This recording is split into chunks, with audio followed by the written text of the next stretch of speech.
thank you so much for coming out here tonight on the 60th anniversary of the publication of On the Road.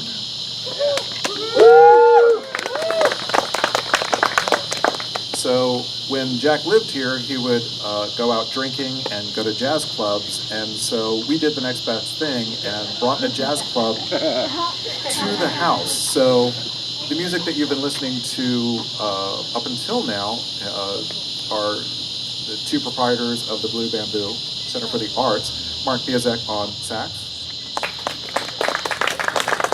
and Chris Cortez on guitar.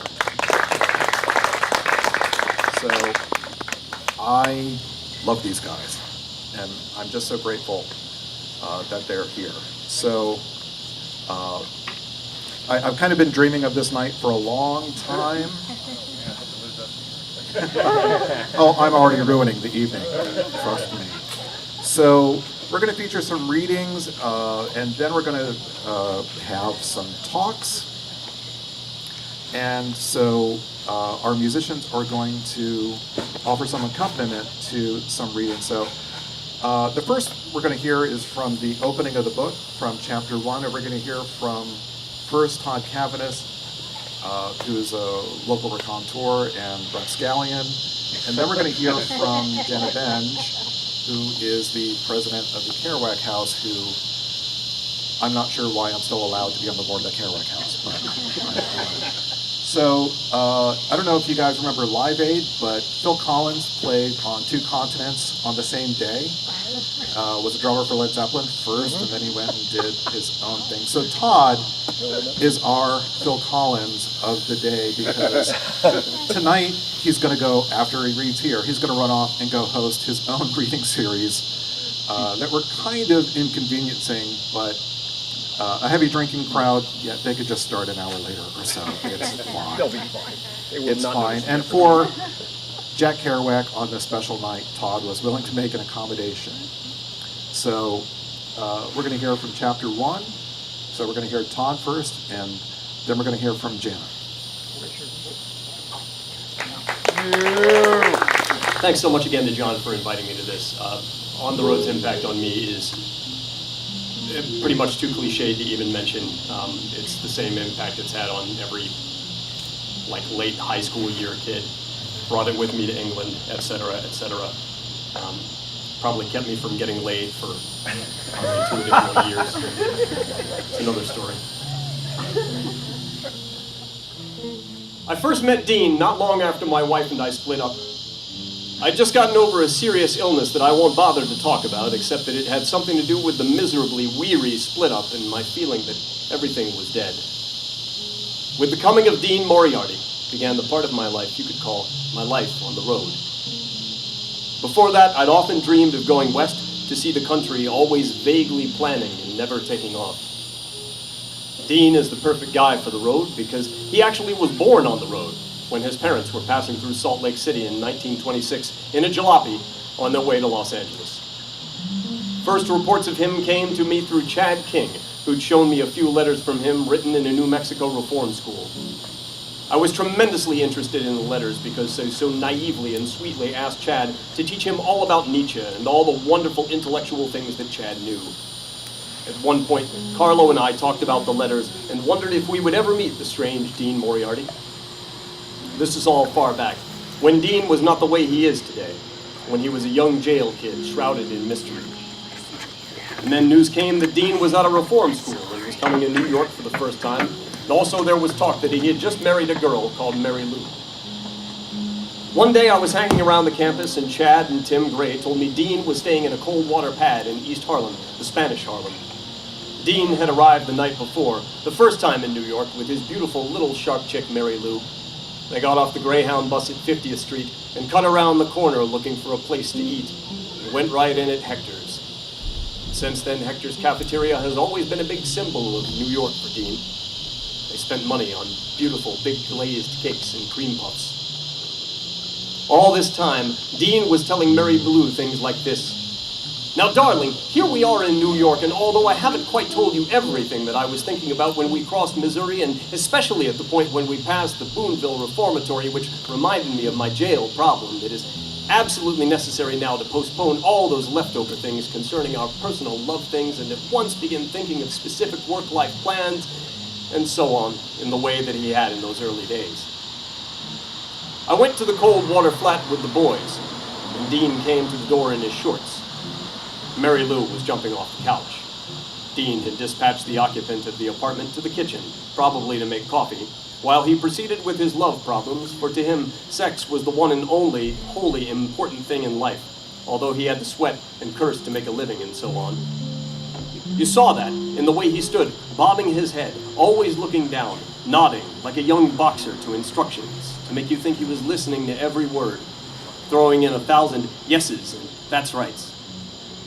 My first impression of Dean was of a young Gene Autry, trim, thin-hipped, blue-eyed, with a real Oklahoma accent, a sideburn hero of the snowy West. In fact, he'd just been working on a ranch, Ed Walls in Colorado, before marrying Mary Lou and coming east. Mary Lou was a pretty blonde with immense ringlets of hair like a sea of golden tresses.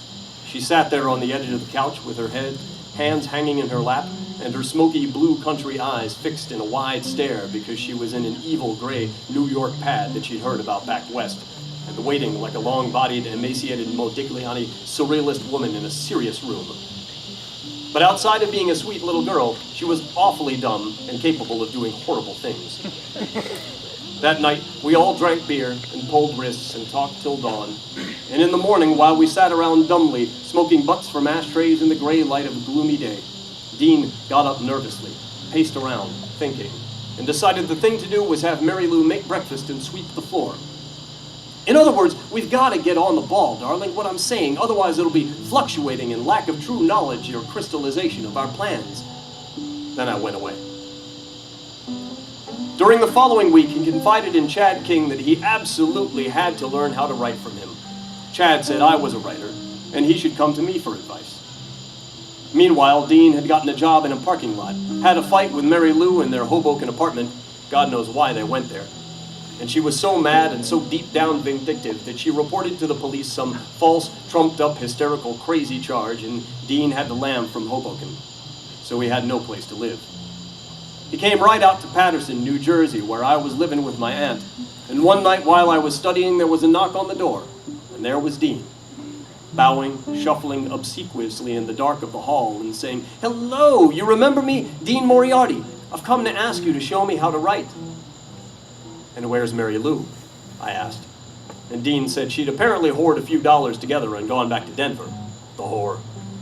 So we went out to have a few beers because we couldn't talk like we wanted to talk in front of my aunt, who sat in the living room reading her paper. She took one look at Dean and decided that he was a madman.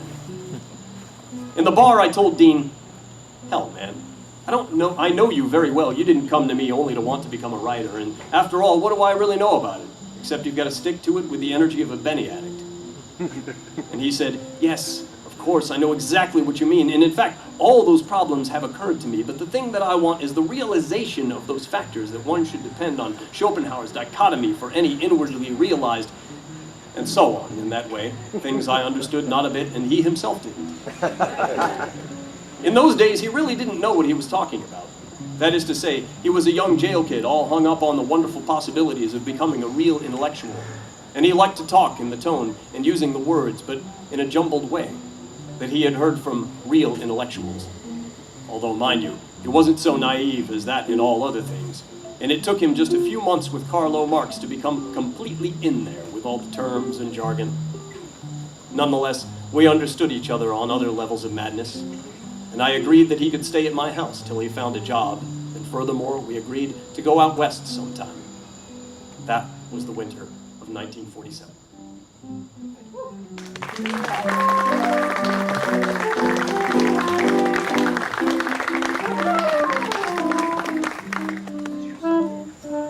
We went to New York. I forget what the situation was. 2 colored girls. There were no girls there. They were supposed to meet him in a diner and didn't show up. We went to his parking lot where he had a few things to do, change his clothes in the shack and back, and spruce up a bit in front of a cracked mirror and so on. And then we took off. And that was the night Dean met Mark. A tremendous thing happened when Dean met Carlos Marx. Two keen minds that they were. They took to each other at the drop of a hat. Two piercing eyes glancing into two piercing eyes. The holy con man with the shining mind, and the sorrowful, poetic con man with the dark mind that was Carlo Marx. From that moment on, I saw very little of Dean, and I was a little sorry too. Their energies met head on. I was a lout compared. I couldn't keep up with them.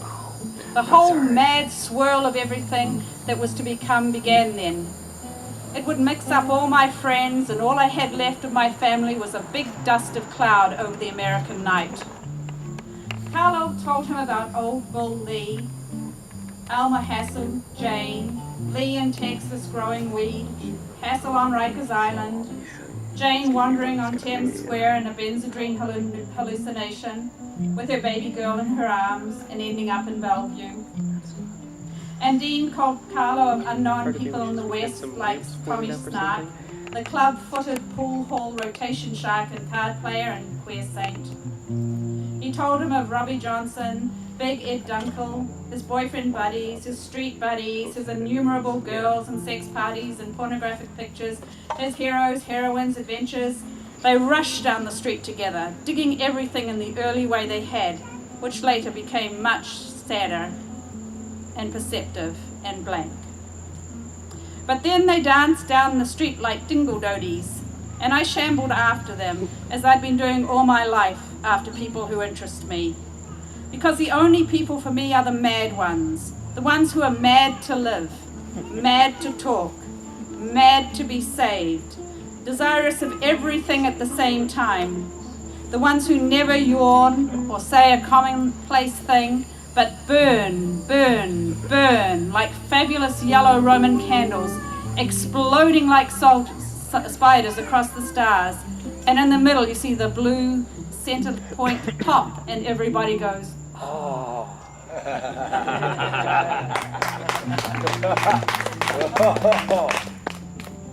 What did they call such young people in Goethe's Germany?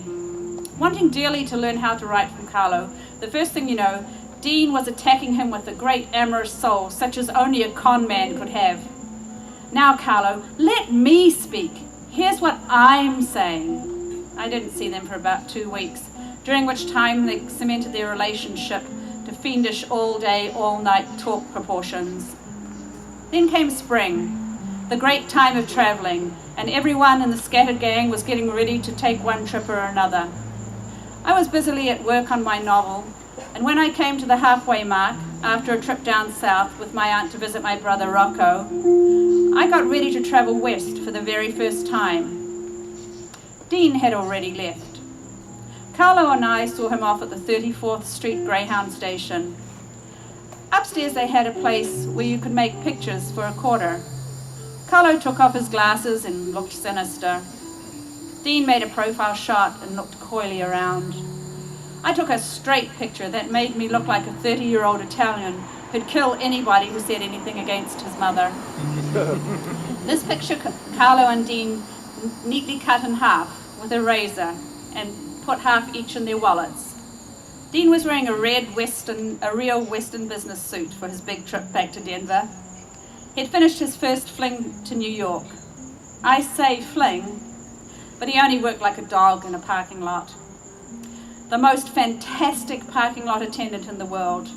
He can back a car 40 miles an hour into a tight squeeze and stop at the wall, jump out, race among fenders, leap into another car, circle at 50 miles an hour in a narrow space, back swiftly into another spot, hump, snap it into the emergency so you could see it bounce as he flies out. Then clear to the ticket stack, sprinting like a racetrack star, hand on ticket, leapt into a newly arrived car before the owner's half out, leapt literally under him as he steps out, start the car with the door flapping, and roar off to the next available spot. Arc, pop in, brake, out, run, working like this without pause, 8 hours a night, evening rush hours and after theatre rush hours. A greasy wino, pants with a frayed fur-lined jacket and beach shoes that flap.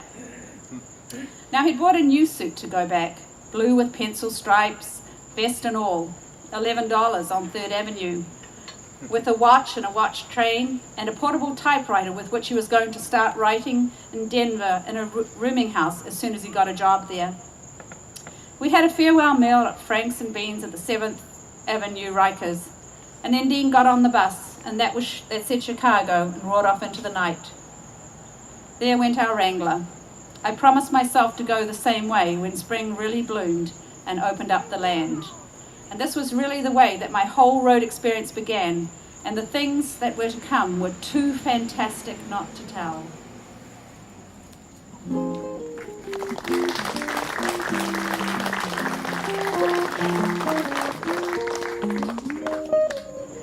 So it's rather appropriate that Jana and Todd introduced us to Dean, because I'm also reading about Dean.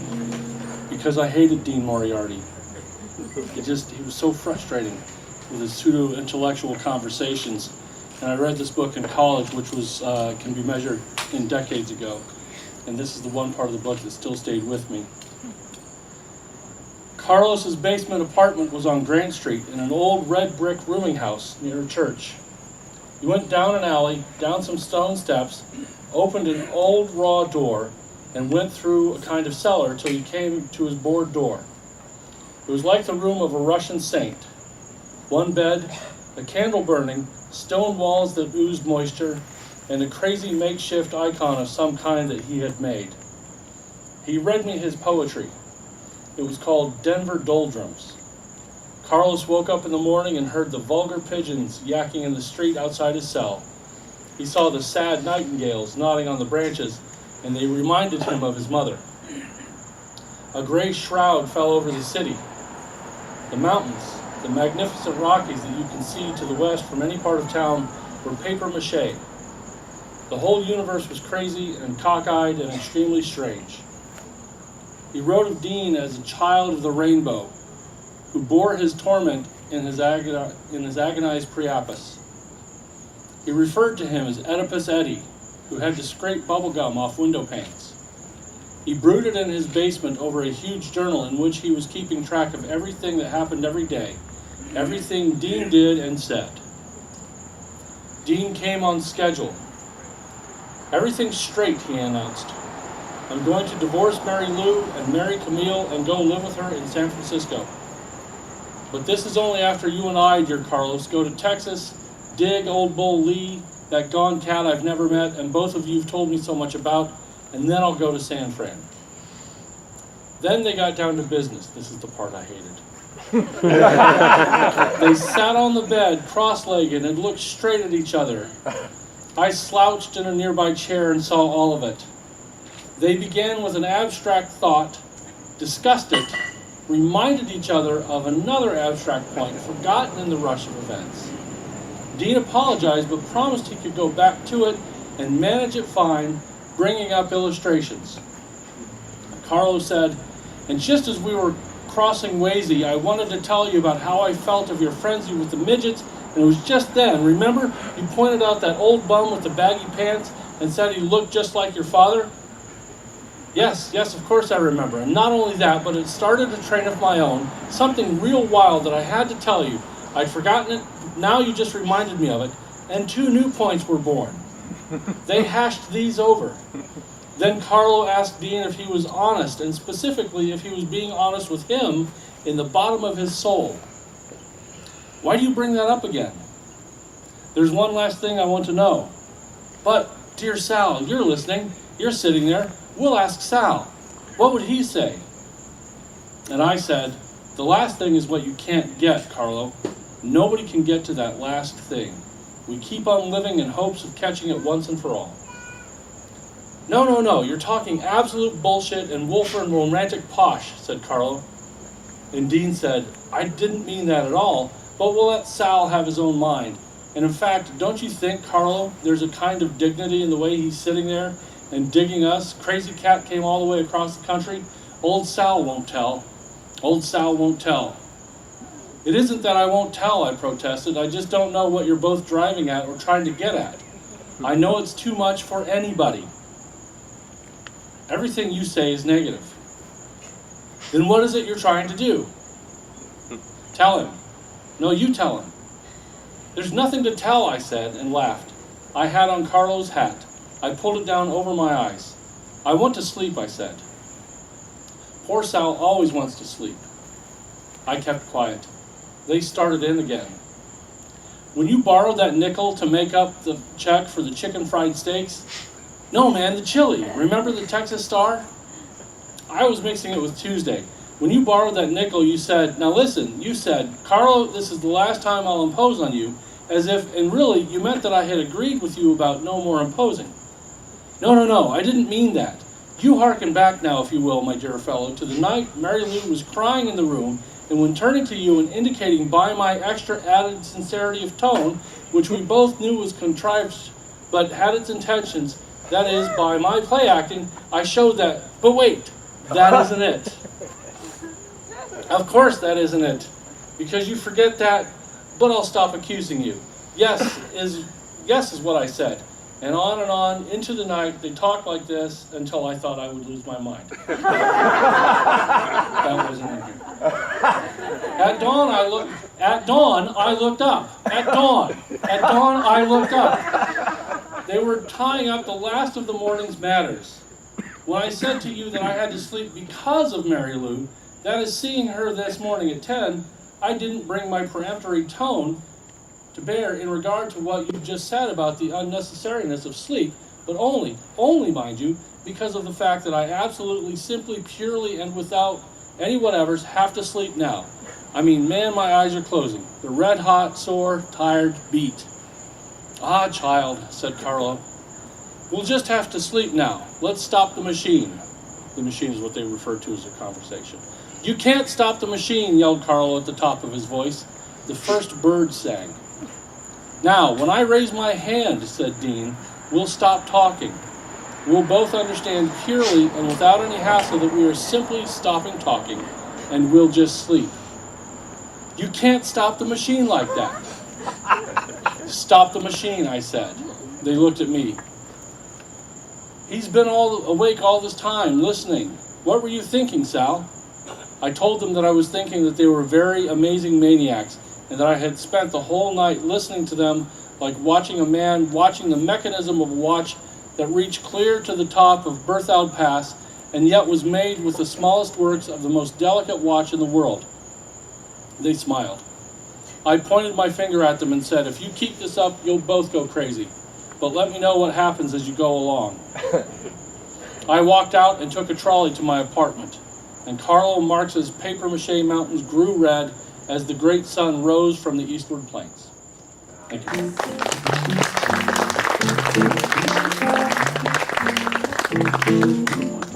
So I forgot to introduce myself at the beginning. I was so eager to start, which is maybe a little bit like On the Road. So my name is John King. I am the host of the writing podcast, The Drunken Odyssey. I've not been drinking for the last 3 years, and that's a grave disappointment to myself. At this point, I would like to talk to Bob Keeling, who is a major reason why we're here tonight celebrating On the Road at Jack Kerouac's house. Thank you. So before we talk about your adventure in investigative journalism, let's talk about On the Road. So listening to the opening, what were some of your impressions? It was my impression that, number one, it's such a shame that Orlando has no history or culture that predates Walt Disney, right, everybody? The thing that you have to remember is how revolutionary this book was. We're talking about 1957. We're talking about I Like Ike. We're talking about Father Knows Best. And all of a sudden, we're talking about the Mad Ones, and we're talking about marijuana use and sex parties and things like that. You can see why this appeals to a younger generation. And Kerouac has sometimes been referred to as the literary Elvis, and now you know why Dean Moriarty, who was Neil Cassidy in real life, was the literary Brando. And that's why Kerouac just saw him as his muse, because Kerouac was the shy guy. He's the guy who they think is asleep, and he's actually hearing these whole conversations. And when he was a baby, when he was a kid, they call him Memory Babe. because he could remember all these conversations and write them down verbatim. So those are just a few things that passed through my head as I was listening to that great chapter again. Well, as a literary historian, one of the things that stands out to me is how much of a deliberate affront this is to literary good taste. In particular, beginning by saying that he just got divorced and that he had a real bad illness that he's not going to talk about, as a way of getting into a book. You're like, well, starting at the non-beginning.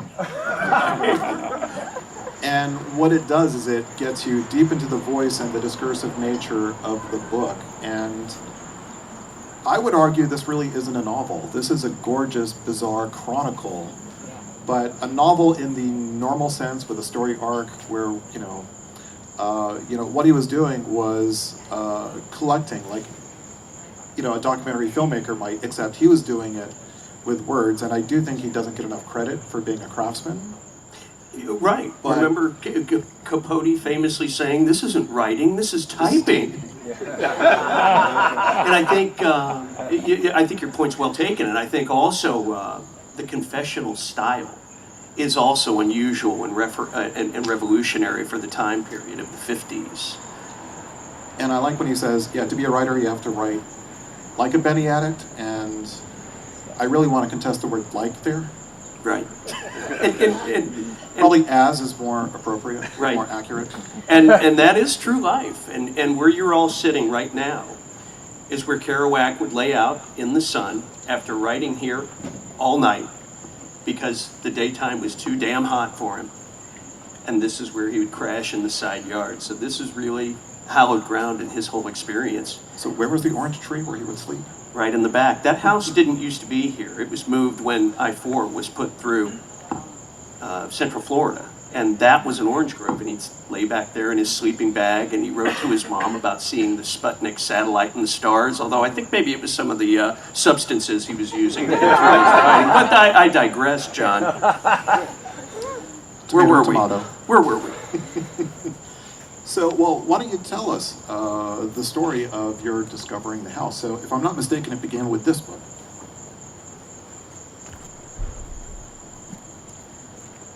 Yes. Yes. This is. Selected Letters of Jack Kerouac. Yes, for you folks who can't see in the dark. Yeah, this is the first book of his letters. It's the dictionary, and it goes up until December of 1956, and that was the first place. The first time he came here was December of that month, and he actually lived right down the street with his sister at 1219 Yates Street. You go by that house, it looks exactly the same as it did when he was living there, and it's where he made his final edits to On the Road. And in the letters, he talks about how he's changing the names of his friends. Remember, Neil Cassidy becomes Dean Moriarty, etc., to cut out the libelous touches, and that's what his publisher wanted him to do. So that's where the journey all started, was at that house in 1996. So you find the address to this house in this collection, and to some degree, you come here and it doesn't really give off the vibe of being a great historical landmark. I loved it though. It had been a rental house since at least World War II to have for the bachelors coming back from the war, and this was actually cut in half, and this back part was 18 and a half Clouser. This is the historic part of the house back here where Kerouac lived. The half. Yeah, the back porch. And as I've told some folks in the tour already, coming back here, the whole backyard was covered in astroturf. The back door was open. There were squirrels going in and out, and they were feeding the squirrels, the people who lived there. And that was the beginning, and I'm thinking, what in the hell am I getting myself into? But I got myself into what has become a miracle. And it has become a wonderful literary journey. And I tell people, not to get on the soapbox too much, but just coming here and writing about this house is literally taking the first pebble and throwing it in the water, getting the first ripples, and we're still experiencing the ripples today. And that's the wonderful thing about doing this kind of research. And it actually ended up in the book you've got there as well. Yeah, I held it up behind your back. That was a segue. Concentrating on something else. So, you've done a lot of extraordinary writing uncovering the history here in Florida, which is kind of all around us, but we don't notice it, unlike other places where they know it's there and they ignore it. We didn't know it was here, and we're ignoring it. Well, and thank God that this place got saved, because if you look at the size of this lot, this could have easily become a McMansion. Not that there's anything wrong with that, but this is a house that's a century old, and we're now housing our 64th writer of the Jack Kerouac Writers in Residence program. 64. In fact, I have a feeling she's here, John. She is. We'll be talking to her in set number 2. Fantastic. How's that for a tease? So, and that's something else I'm really proud of. Not that I have a whole hell of a lot to do with it, other than, yammering at you tonight. That, Jack's success was so hard won. Partly, it's a fluke. That, let his genius be exposed. Right. But, he had a novel before On the Road, and so to a lot of people he was kind of a has-been, because he was seriously writing since about 45. Cranking out, earnest work, and, 12 years later, he's an international sensation, kind of overnight, so that's what an overnight success looks like. It's 12 years of pounding out the words on Benny's. And coffee. He loved coffee. But seriously for a second, that really is the takeaway of this story of Kerouac, not giving up and coming here and moving into this house in the summer of 1957 when he was absolutely dead broke. He had written On the Road 8-9 years before. His first novel, Town in the City, came out. He was John Kerouac at the time. It really didn't get any critical raves, and it didn't make him a lot of money. So he's already twice divorced. He's this nomadic nobody from Lowell, Massachusetts coming here. But he never gave up. And I think that's the takeaway, especially for, we have workshops for students in here. Everybody has their own road, their own creativity. And Kerouac plied his trade. He called himself an unself-confident egomaniac because he always thought he would be discovered, even when he was living here absolutely broke with just a few dollars to his name. And I love that part of the story. So that this legacy gets to continue with the nurturing of writers who come here for 3 months at a time and get to spend time in the house and extend that legacy, and just, that's such a precious thing to have the time to write. You know this, I know this. The ass in the chair time, right, is so precious. There is no substitute for that. But in the chair, folks, the last application period, Jana and Jeff, what was it? 350 applications from 29 countries to come here to the place that has no history or culture. Just saying. So, and it shows this is a success. It's been a hand-to-mouth success, and there's been a lot of grassroots. In fact, how many people out there are present or former board members? Kim Buchheit. Yep. Yeah. This is all also due to you guys. This has been a great grassroots effort.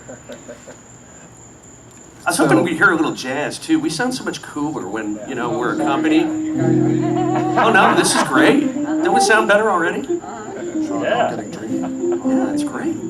Well, I came to Orlando from New York, where I was getting my MFA, and NYU's writing program, its literary fantasy camp, it's just absurd. And the second I got there, I know, all right, this isn't lasting, so yeah, caffeine, do everything, see everything, read everything, talk to everybody. And one of the things that's happened moving to Orlando is things haven't slowed down for me. Yeah.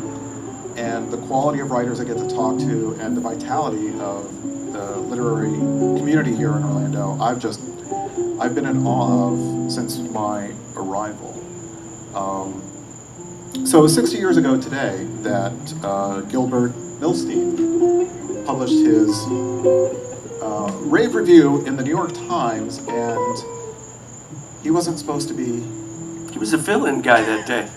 He was not the normal reviewer, and apparently the normal book reviewer for the New York Times was furious. Yeah, he was a bit more conservative. So Gilbert said, On the Road is the second novel by Jack Kerouac, and its publication is a historic occasion insofar as the exposure of an authentic work of art is of any great moment in an age in which the attention is fragmented and the sensibilities are blunted by the superlatives of fashion, multiplied a millionfold by the speed and pound of communications. I think that's one sentence. Very Kerouac. That's what happens when you read too much Kerouac. I think you're right. Too much math. Sounds like Kerouac. I mean, can you imagine? Here's this shy guy from Lowell who gets laughed at by his sister and brother-in-law for doing his frivolous hobby of writing. He's got to borrow $30 from his 21-year-old girlfriend to catch the Greyhound bus to go up to New York just to get to the newsstand at 66th and Broadway. And thank God that his girlfriend became a wonderful writer in her own right, Joyce Johnson, who was there to see his reaction. And Kerouac was like, I can't believe this. And he's like, it's good, isn't it? And she said, yeah, it's really good. They compared him to Hemingway. They said he was the voice of a new generation. And just like that, overnight, he's a literary darling. He's a media darling. Wow. Before people even knew what that was. Before I started drinking a lot more.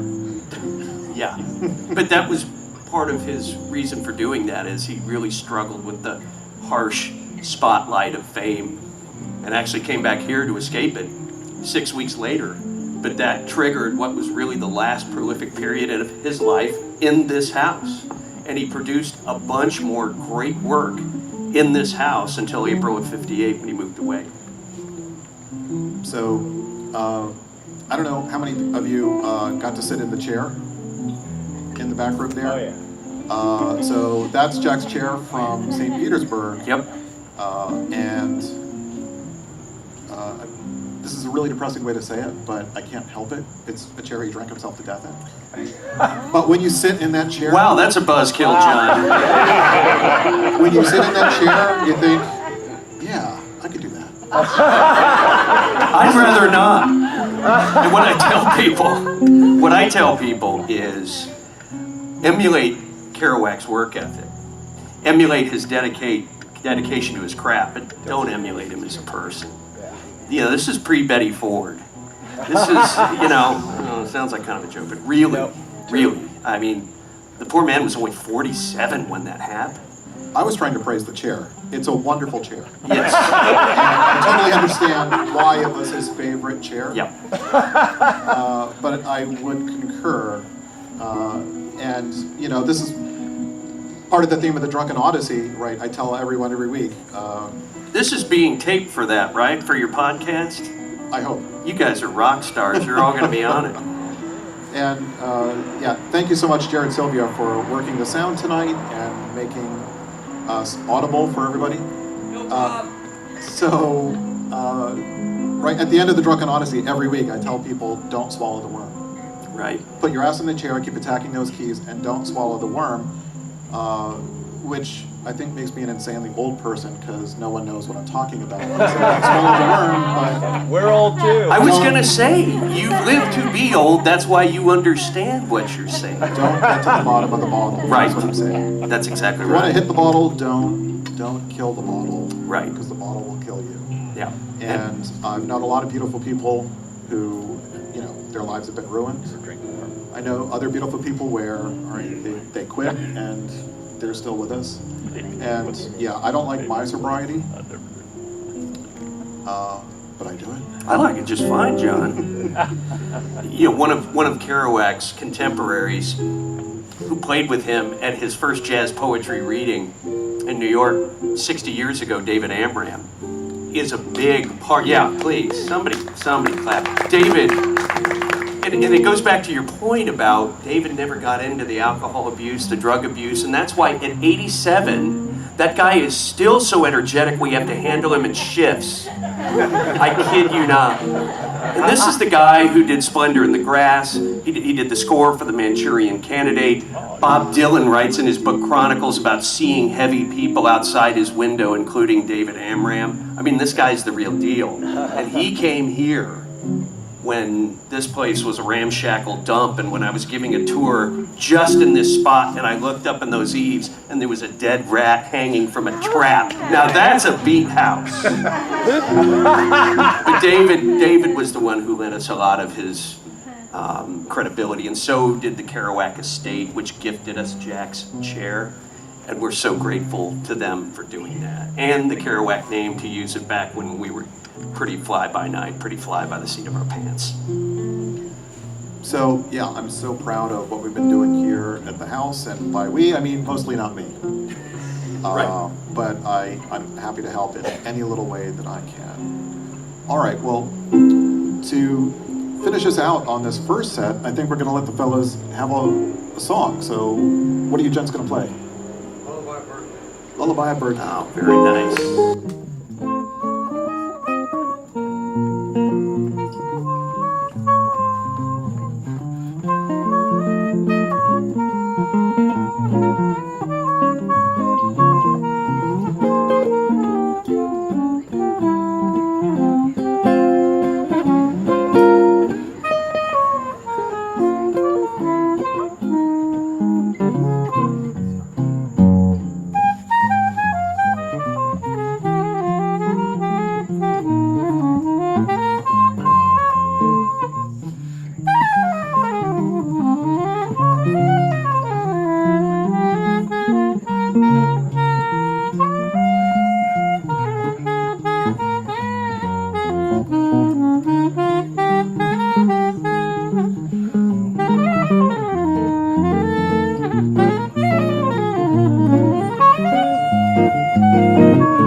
So, yeah, we are crashing the pad of the current Kerouac House resident. So we could go on. So just in time for hurricane season. I feel like I brought bad weather with me. We don't blame you. So what's it been like so far? I got here on Friday, and So 5 days before I we was ruined warned. Yeah, that's right. I was warned that the house is very small, but by New York City standards, this is a palace, and I'm very, very excited to be here. Yeah. it. So where do you live in New York?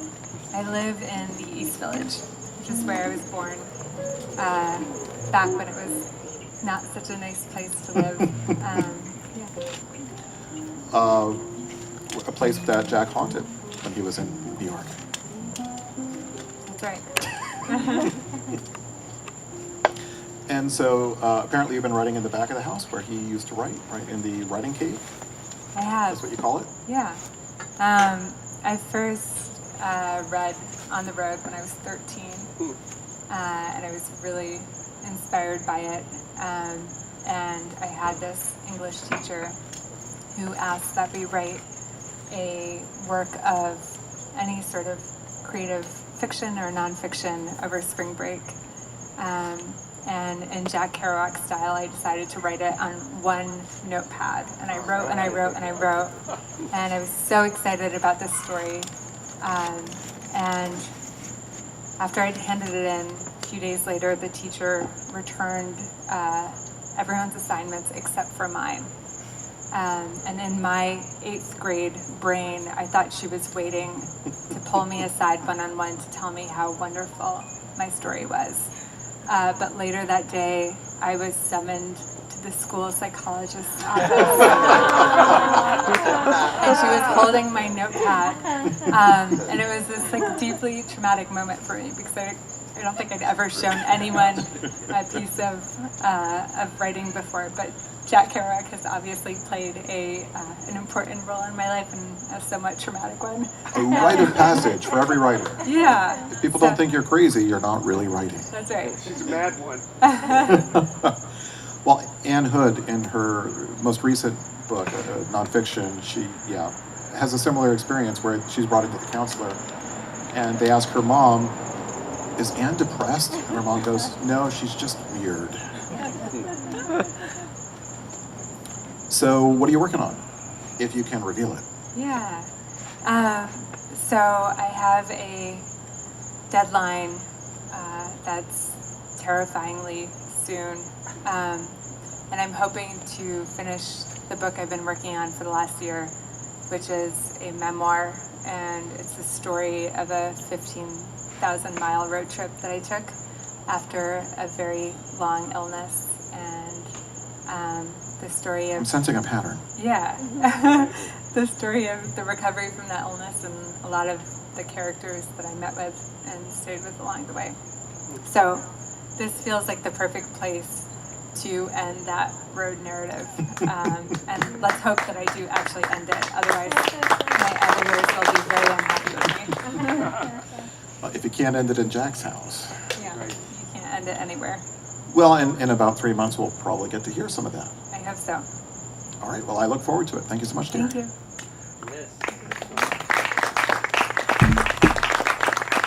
All right, so we're going to wrap up the evening with 3 readers reading from On the Road, and then there's cake. We have to get to the cake. And if you haven't seen the cake inside, wow, all right, it's going to be great. There's also apple pie in there. I forget, who made the apple pies for us? Tim is responsible for the apple pies. Right. Tim is responsible for the apple pies. Jack writes longingly and lovingly about pie in On the Road because he ate little more than apple pies and really disgusting sandwiches that he made for himself on the road. Right, because he would take a whole loaf of bread and then use all the bread to make these different sandwiches and like wrap them up in newspaper, and you think, an hour after that, right, it all has to be inedible. And in fact, yeah, it seems like he didn't eat a lot of that. So we're going to hear, readers really, you know, when I ask people if they wanted to read, people fixated on the jazz chapter. So let's bring Karen Price, board member, to the stage. All right, so I'm going to read from chapter 10 of book 3 from On the Road. This is when Sal and Dean are in Chicago and visiting jazz clubs. We headed straight for North Clark Street after a spin in the loop to see the hoochie coochie joints and hear the bop. And what a night it was. "Oh man," said Dean to me as we stood in front of a bar. "Dig the street of life, the Chinamen that cut by in Chicago. What a weird town. Wow, and that woman in that window up there, just looking down with her big breasts hanging from her nightgown, big wide eyes. Sal, we gotta go, and never stop going till we get there. Where are we going, man? I don't know, but we gotta go. Then here came a gang of young bop musicians carrying their instruments out of cars. They piled right into a saloon and we followed them.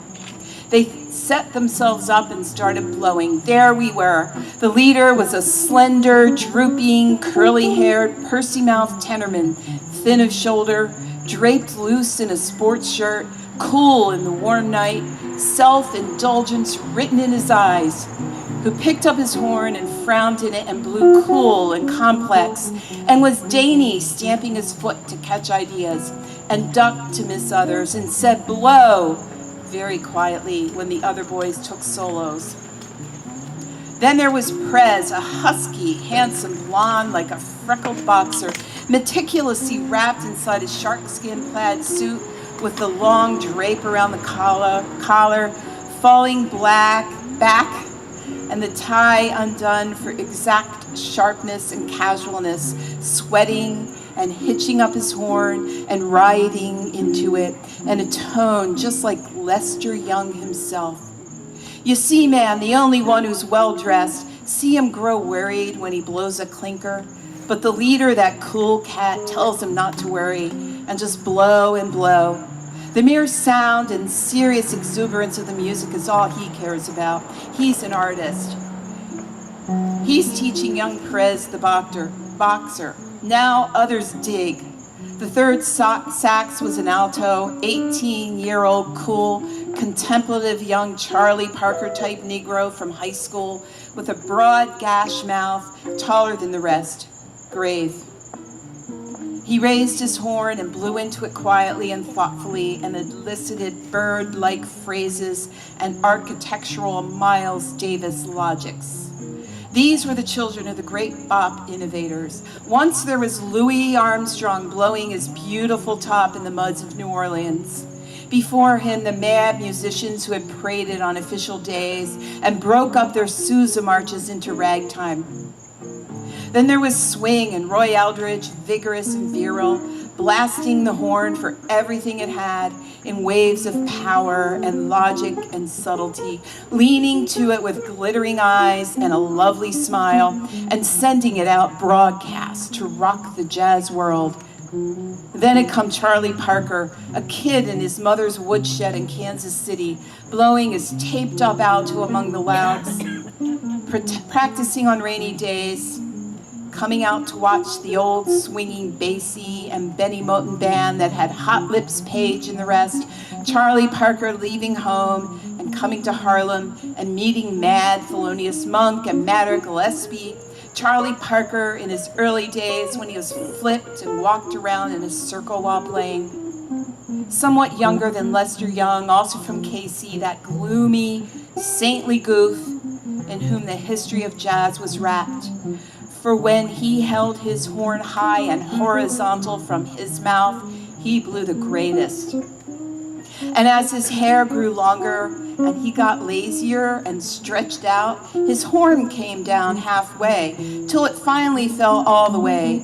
And today, as he wears his thick-soled shoes so that he can't feel the sidewalks of life, his horn is held weakly against his chest.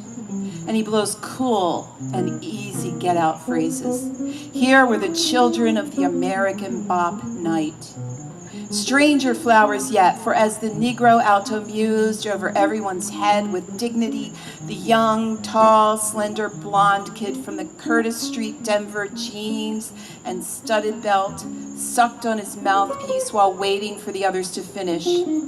And when they did, he started, and you had to look around to see where the solo was coming from, for it came from angelical, smiling lips upon the mouthpiece.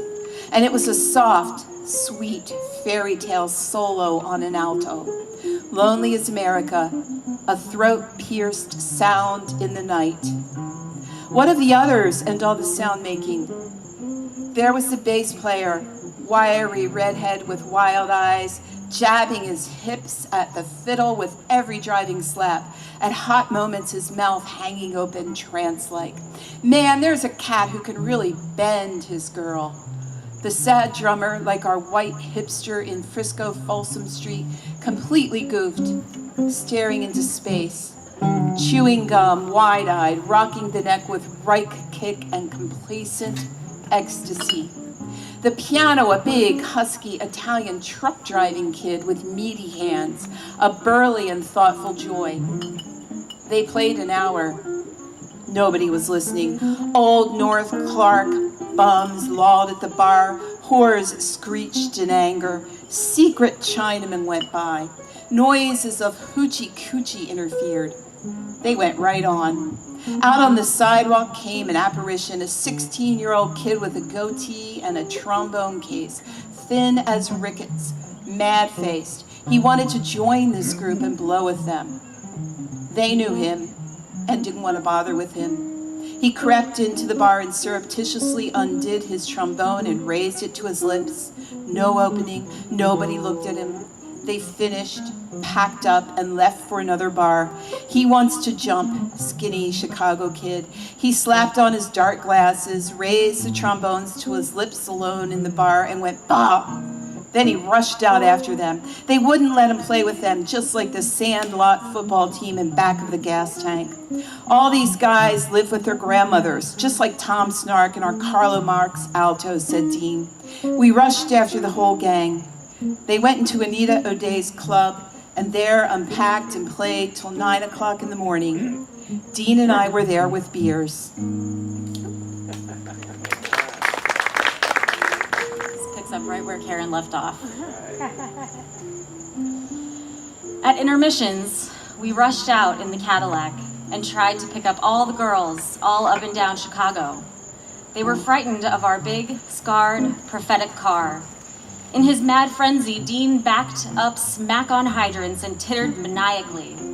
By 9 o'clock, the car was an utter wreck. The brakes weren't working anymore, the fenders were stove in, the rods were rattling. Dean couldn't stop at red lights. It kept kicking convulsively over the roadway. It had paid the price of the night. It was a muddy boot, and no longer a shiny limousine. Whee! The boys were still blowing at neats. Suddenly, Dean stared into the darkness of a corner beyond the bandstand and said, "Sal, God has arrived." I looked. George Shearing. And as always, he leaned his blind head on his pale hand, all ears opened like the ears of an elephant, listening to the American sounds and mastering them for his own English summer night's use. Then they urged him to get up and play. He did. He played innumerable choruses with amazing chords that mounted higher and higher till the sweat splashed all over the piano and everyone listened in awe and fright. They led him off the stand after an hour. He went back to his dark corner, old God Shearing, and the boys said, "There ain't nothing left after that." But the slender leader frowned. "Let's blow anyway. Something would come of it yet. There's always more, a little further. It never ends." They sought to find new phrases after Shearing's explorations. They tried hard. They writhed and twisted and blew. Every now and then a clear harmonic cry gave new suggestions of a tune that would someday be the only tune in the world and would raise men's soul to joy. They found it, they lost, they wrestled for it, they found it again, they laughed, they moaned, and Dean sweated at the table and told them to go, go, go. At 9 o'clock in the morning, everybody, musicians, girls in slacks, bartenders, and the one little, skinny, unhappy trombonist, staggered out of the club into the great roar of Chicago day to sleep until the wild bop night again. Dean and I shuddered in the raggedness. It was now time to return the Cadillac to the owner, who lived on Lakeshore Drive in a swank apartment with an enormous garage underneath managed by oil-scarred Negroes. We drove out there and swung in the muddy heap to its berth. The mechanic did not recognize the Cadillac. We handed the papers over. He scratched his head at the sight of it. We had to get out fast. We did. We took a bus back to downtown Chicago, and that was that. We never heard a word from our Chicago Baron about the condition of his car, in spite of the fact that he had our addresses and could have complained.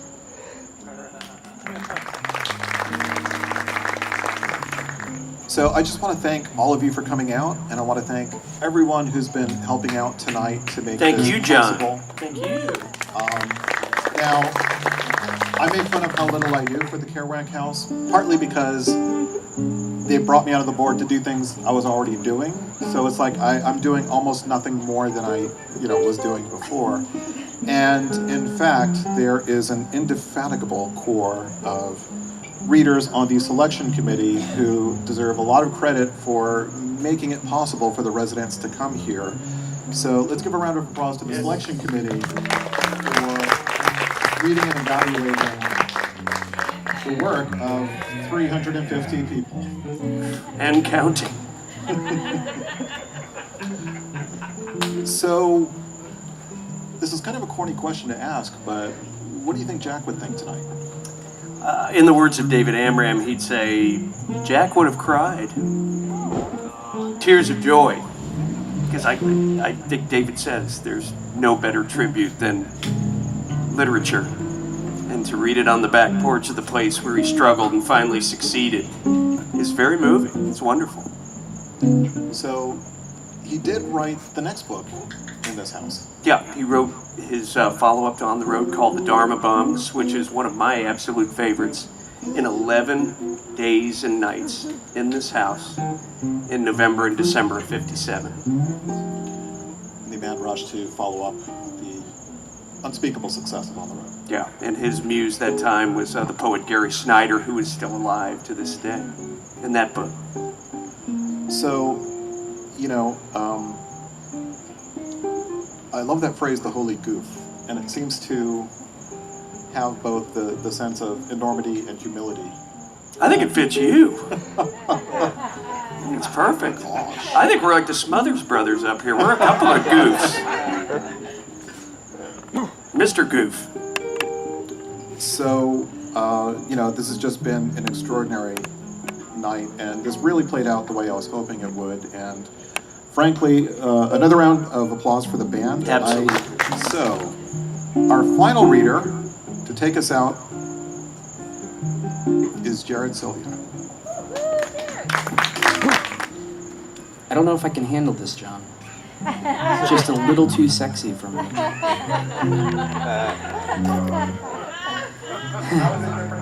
Work it, John, work it. So I'm going to read the last page and a half of the book.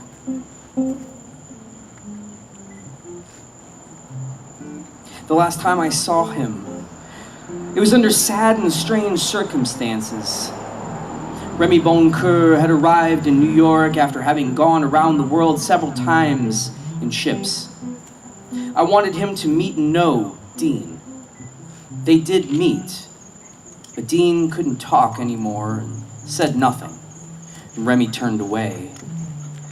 Remy had gotten tickets for the Duke Ellington concert at the Metropolitan Opera and insisted Laura and I come with him and his girl. Remy was fat and sad now, but still the eager and formal gentleman. And he wanted to do things the right way, as he emphasized. So he got his bookie to drive us to the concert in a Cadillac. It was a cold winter night. The Cadillac was parked and ready to go. Dean stood outside the windows with his bag, ready to go to Penn Station and on across the land. Goodbye, Dean, I said. I sure wish I didn't have to go to the concert. Do you think I can ride to 40th Street with you? He whispered. Want to be with you as much as possible, my boy, and besides, it's so darn cold here in this New York. I whispered to Remy, no, he wouldn't have it. He liked me, but he didn't like my idiot friends. I was going to start all over again, ruining his planned evenings as I had done in Alfred's in San Francisco in 1947 with Roland Major. Absolutely out of the question, Sal. Poor Remy. He had a special necktie made for the evening. On it was painted a replica of the concert tickets and the names Sal and Laura and Remy and Vicky, that girl, together with a series of sad jokes and some of his favorite sayings, each like You can't teach the old maestro a new tune. So Dean couldn't ride uptown with us, and the only thing I could do was sit in the back of the Cadillac and wave at him. The bookie at the wheel also wanted nothing to do with Dean. Dean, ragged in a moth-eaten overcoat he had bought specially for the freezing temperatures of the East, walked off alone. And the last I saw of him, he rounded the corner of 7th Avenue, eyes on the street ahead, and bent to it again. Poor little Laura, my baby, to whom I told everything about Dean, began almost to cry. Oh, we shouldn't let him go like this. What'll we do? Old Dean's gone, I thought, and out loud I said, he'll be all right. And off we went to the sad and disinclined concert for which I had no stomach whatever. And all the time I was thinking of Dean and how he got back on the train and rode over 3,000 miles, that awful land, and never knew why he had come anyway, except to see me. So, in America, when the sun goes down and I sit on the old broken down river pier watching the long, long skies over New Jersey and sense all that raw land that rolls in one unbelievable huge bulge over to the west coast, and all that road going, all the people dreaming in the immensity of it. And in Iowa, I know, by now the children must be crying in the land where they let the children cry. And tonight the stars will be out, and don't you know that God is Pooh Bear? The evening star must be drooping and shedding her sparkler dims on the prairie, which is just before the coming of complete night that blesses the earth, darkens all rivers, cups the peaks, and folds the final shore in. And nobody knows what's going to happen to anybody besides the forlorn rags of growing old. I think of Dean Moriarty. I even think of old Dean Moriarty, the father we never found. I think of Dean Moriarty.